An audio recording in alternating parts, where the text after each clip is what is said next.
Salut tout le monde, ici Daniel Richard. Autre édition du premier arrêt cette semaine avec Stéphane Waite. On parle du calendrier des gardiens de but. Comment ça fonctionne au juste, puis ça tient-tu la route longtemps, ça? Également, Stéphane Waite nous parle de la relation entre l'entraîneur-chef et l'entraîneur des gardiens. Stéphane a travaillé longtemps avec Michel Terrien, avec le Canadien, et Joël Kenville avec les Blackhawks. Il nous explique comment ça marche. Et finalement, on fait le tour d'horizon du mouvement de personnel des gardiens avant le début de la nouvelle saison. Bonne écoute. Salut Stéphane, comment ça va? Ça va très bien, Dan. Good. Euh, En commençant, la saison commence la semaine prochaine, puis un point qui m'a toujours un petit peu intrigué, c'est le fameux calendrier des goalers. Ouais. Non, tenons compte qu'il n'y a pas de blessés. Tu arrives, tu as ton numéro 1, Samuel Montembeault, dans le cas du Canadien. Tu fais ton calendrier. Tu fais-tu un calendrier pour les 82 matchs? Fais-tu un calendrier par mois, un calendrier qui sera à Noël? Comment ça fonctionne? Et jusqu'à quel point, je ne sais pas si tu as déjà fait l'exercice de regarder à moitié de l'année ou à la fin de l'année, jusqu'à quel point tu t'en étais tenu au calendrier. Ça t'offre-tu bien longtemps, ça, ou souvent, ça prend le bord? Ben, écoute, premièrement, oui, on a un calendrier. On faisait un calendrier pour les 82 matchs. OK.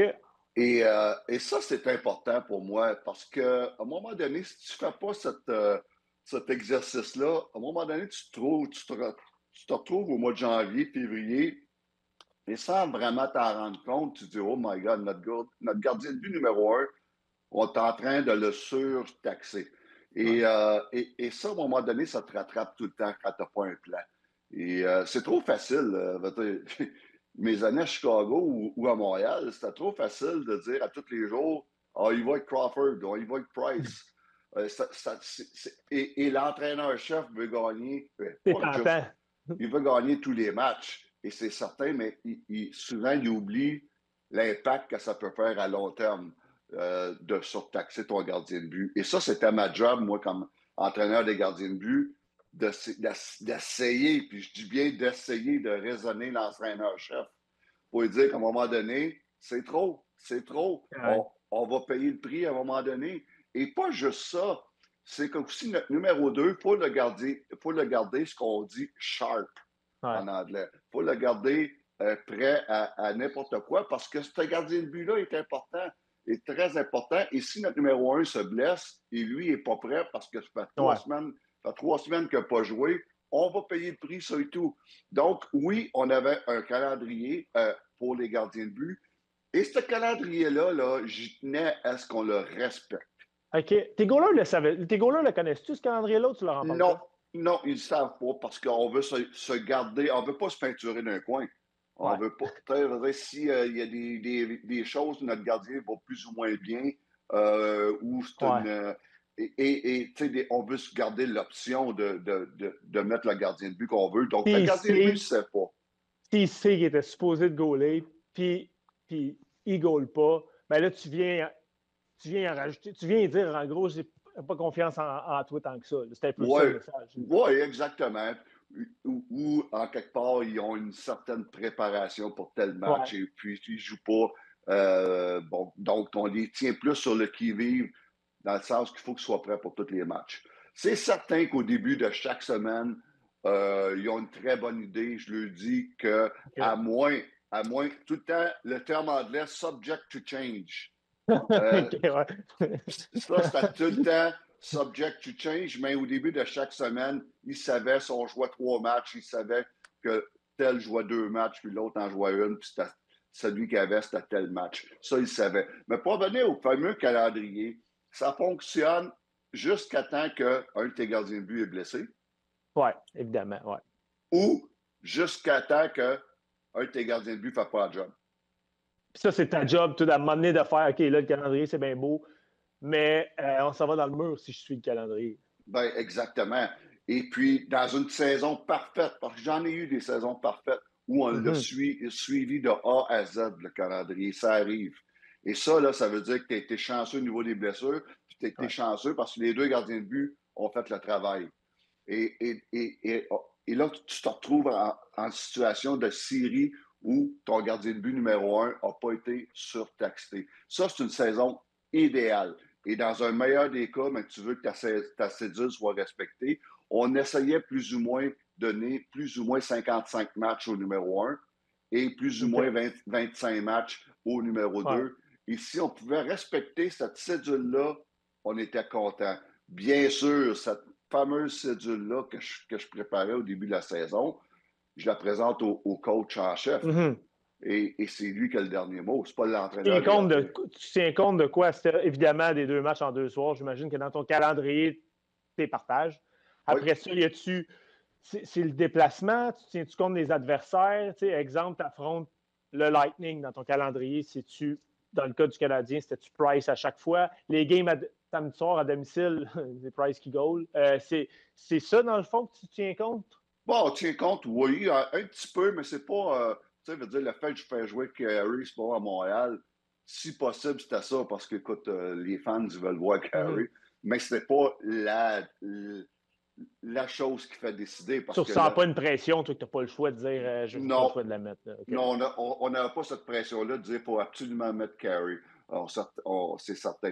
Mais un exemple, Carey a tout le temps eu du succès à Philadelphie. Okay. Donc, ça, c'était un match qu'on disait, bon, ben, ça prend Carey à Philadelphie. Et des amphithéâtres, des gardiens de but qui ont plus de difficultés pour whatever reason que souvent, Mm-hmm. on ne peut même pas expliquer. Donc, oui, ça, on tient compte de ça. On tient compte du nombre de matchs dans la semaine, combien de matchs. Des fois, Okay. c'est 3, des fois, c'est 4. Des back-to-back, comme tu viens de dire, des 2 matchs en 2 soirs, ça, on tient compte de ça. Et on tient compte tout de l'inactivité du deuxième gardien de but. À un moment donné, tu as une belle cédule, mais à un moment donné, tu peux avoir une belle cédule pendant 3 semaines, mais il faut qu'il joue quand même ton Ouais. numéro 2. Fait que tu tiens ça du nombre de temps que ton deuxième n'a pas joué. Tu dis là, ça fait 10 jours qu'il n'a pas eu de match, il faut y en donner un à quelque part. Et ça, c'est important. Donc, il y a beaucoup de choses qui rentrent en ligne de compte, mais cette cédule-là, pour moi, est importante d'avoir une planification pour ne pas se retrouver au mois de février, mars, puis dire, oh, Ouais. notre gardien de but a joué trop ou notre deuxième n'a pas joué assez. Et l'autre chose que j'ai oublié tantôt, c'est certain que cette cédule-là tient compte des blessures. Les blessures peuvent foutre cette cédule Ouais. en l'air. Les performances de tes gardiens de but peuvent foutre cette cédule-là en l'air. Et l'autre chose qui est super important, si à 2 mois de la fin de la saison, tu luttes pour une place dans les séries, Ouais. ben là, c'est plate, mais il faut que tu surtaxes ton numéro 1 parce que tu luttes pour ta vie à tous les jours. Et ça, c'est important. Donc, l'idéal, c'est que tes gardiens de but jouent bien, tes gardiens de but soient en santé et puis Ton équipe va bien. et que l'équipe va bien, qu'en fin de saison, tu n'es pas obligé de surtaxer ton gardien de but numéro 1 pour faire les séries parce que ton équipe est déjà dans les séries. Relation avec l'entraîneur-chef, ça m'a tout le temps. Tu sais, l'entraîneur-chef, ben, le coaching staff au complet, là, ça fait des journées, vous arrivez à l'aréna tôt le matin, vous repartez le soir, puis des fois, je me demande, je ne doute pas que vous travaillez, mais maintenant, qu'est-ce qu'ils font de 7 h le matin à 6 h le soir? Pour une game de 2 h 30 quand même. Ouais. De la relation de l'entraîneur des gardiens de but avec le coach. Dans ma tête, j'ai jamais été dans un vestiaire de la Ligue nationale. Le coach, lui, il comprend pas tout le temps le gardien de but. Toi, tu le comprends. Fait que lui, il veut savoir. Lui, dans le fond, t'es la courroie de transmission entre les deux, puis il veut savoir qu'est-ce qu'il y a dans la tête. C'est-tu un peu ça, la dynamique, dans le fond? Lui, il veut que tu lui expliques qu'est-ce que le goal-là, il expliquera pas directement.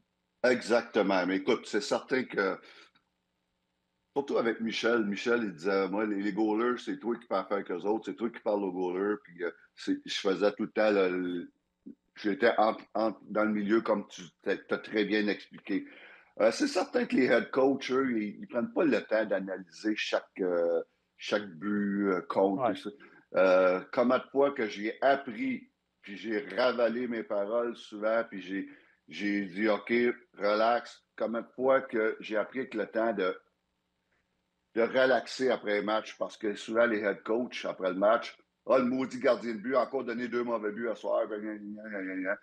Tout le temps, c'est l'éternelle bataille pour expliquer, gars, tu n'as pas pris le temps de voir qu'il y a eu une déviation à telle place ou qu'il y a eu un lancer voilé où on a eu un Défenseur pas à bonne place. défenseur pas à bonne place. Tu n'as pas pris le temps d'analyser ça parce que lui, il analyse le jeu d'ensemble. Il n'analyse pas le jeu du gardien de but. Ouais. Et moi, ma job, c'est de voir exactement pourquoi que cette rondelle-là est rentrée. Et souvent, des fois, on voit des choses que le coach ne voit pas. Donc, c'est souvent le lendemain, quand on est tout relax, bon, ben là, je vais lui montrer. Là. C'est pour ça que Denis, c'était pas un mauvais but. Je suis pas d'accord avec toi, supposons Michel. Quand j'étais avec Michel Terrien, je suis pas d'accord avec toi parce que ça, c'est pas un mauvais but. Où il y a des fois qui c'est un mauvais but, lui, il pense pas un mauvais but. Moi, T'essayes-tu de protéger ton goaler, Steph, ou faut ouais, que tu sois franc? au début de ma carrière, oui. J'étais surprotecteur et à un moment donné, tu te dis, bah, tu sais, faut que tu sois honnête là-dedans. Et à un moment donné, je suis plus protecteur, je suis honnête.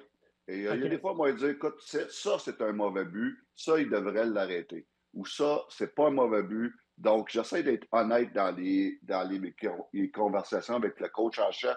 Mais pour revenir à ta question, c'est certain qu'on on a une discussion à tous les jours par rapport aux Ah ouais? goalers. Comment tes goalers vont? Comment ils se sentent? Es-tu blessé? Es-tu fatigué mentalement? Comment il va? Qu'est-ce que tu penses de sa performance d'hier? À tous les jours, on a une discussion au niveau des Ah gardiens de ouais? but. Mais la personne, tu sais, souvent, ton gardien de but ne va pas bien. C'est pas le head coach qui va le rencontrer. Le head coach, il ne rencontre pas. Il va dire, bon, mais Ça, tu c'est pas mal t'arranges. commun, ça. Oui, Tous les entraîneurs-chefs, quand tu oui, as 12 attaquants puis 13 attaquants, 7 défenseurs à t'occuper, oui. tu laisses les goalers à ton coach de À goaler. ton coach de gardien de but, parce que moi, je le file, moi, je le comprends. Moi, je parle à tous les jours. Quand on dit je le file, je sais comment qui est, que je sais comment l'approcher, je sais comment il se sent, parce que je suis un gars de gardien de but, puis un gars de gardien de but sait comment un gardien de but se sent dans telle situation. Donc, surtout Michel m'a tout le temps laissé Ah ouais, beaucoup OK. de latitude avec les gardiens de but. Joël aussi, en passant, Joël Conville. Et puis, mais l'entraîneur avec qui que je suis plus en contact à tous les jours, c'est l'entraîneur des défenseurs. OK. À Ouais, tous ça les fait du jours, sens. à tous les jours, regarde les vidéos du match de la veille Ah ouais, OK. et à un moment donné, oh, je mets mon ordinateur sur pause. Je faisais venir soit Jean-Jacques Daigneault dans le temps ou Uh-huh. Luke Richardson pour dire, hey, JJ, viens ici. Telle situation, un 2 contre 1, qu'est-ce que tu penses? Qu'est-ce que tu penses que la façon qu'on l'a joué avec ton défenseur? Et puis, il y a des fois, ben, OK, ouais, c'est vrai, il aurait dû plus être plus aware sur la Ouais. passe ou telle situation, ou sur les lancers voilés, ou sur quand le gardien de but joue la rondelle, tel défenseur, as-tu donné une bonne option? Mhm. La communication, tes défenseurs, les gardiens de but. Et ça, c'est souvent, quasiment à après tous les matchs, quand on regarde les vidéos, souvent, oh, je mets ça sur pause, JJ ou Luke, viens ça, qu'est-ce qu'on pense de ça? Ah ouais. Ouais, telle affaire, OK. Fait que Luke, je me fie sur toi, tu vas aller régler ça avec les défenseurs. Oui, c'est beau. Et ça, c'est très important, la communication. Entraîneur des gardiens de but, coach des défenses, c'est Hmm. quasiment tous les jours. Il y a tout un petit élément qui dit, oh, ça, là, on a une confusion, là. Ah, c'est intéressant. Ouais, c'est intéressant. OK, on va revenir dans le monde actuel. Quelques nouveaux gardiens de but avec les nouvelles équipes, Steph, je veux t'entendre là-dessus. Le plus gros nom, je ne sais pas si tu vas être d'accord avec moi, le plus gros nom qui a changé de camp depuis le début de l'année, probablement John Gibson avec les Red Wings. Il va avoir une chance d'être le gardien numéro 1.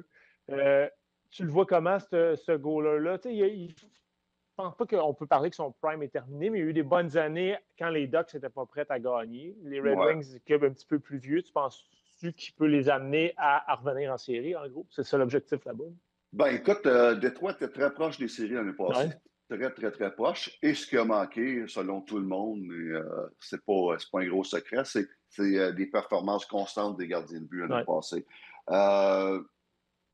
On est allé chercher John Gibson, le meilleur gardien de but disponible sur Mm-hmm. le marché.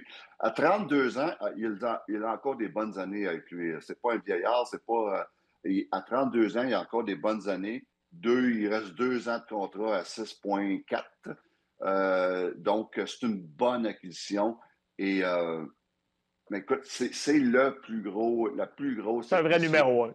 Exactement. C'est un vrai numéro un. C'est la plus grosse acquisition dans le filet par une équipe de la Ligue nationale pendant la saison morte. Et ça va être très intéressant. Les Red Wings écoute, ils affichent clairement, ils doivent être dans les séries Ouais. cette saison. Et l'acquisition de John Gibson va faire une grosse différence, à mon avis, à condition, bien sûr, qu'il reste en santé. Il a été blessé plus souvent qu'à son tour dans les 2 dernières années. Mais c'est une grosse acquisition.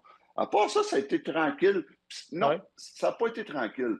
Parce qu'il y a seulement 2 nouveaux numéros 1 dans la Ligue nationale qui ont changé de place. John Gibson et Alex Nedeljkovic avec Mm-hmm. les Sharks, qui va devenir le gardien de but numéro 1 avec les Sharks. C'est pas la grosse affaire, là, pour être bien honnête. Là. En attendant qu'Askarov soit prêt. En attendant que Askarov soit prêt. Askarov qui va quand même débuter la saison à San Jose comme deuxième gardien de but.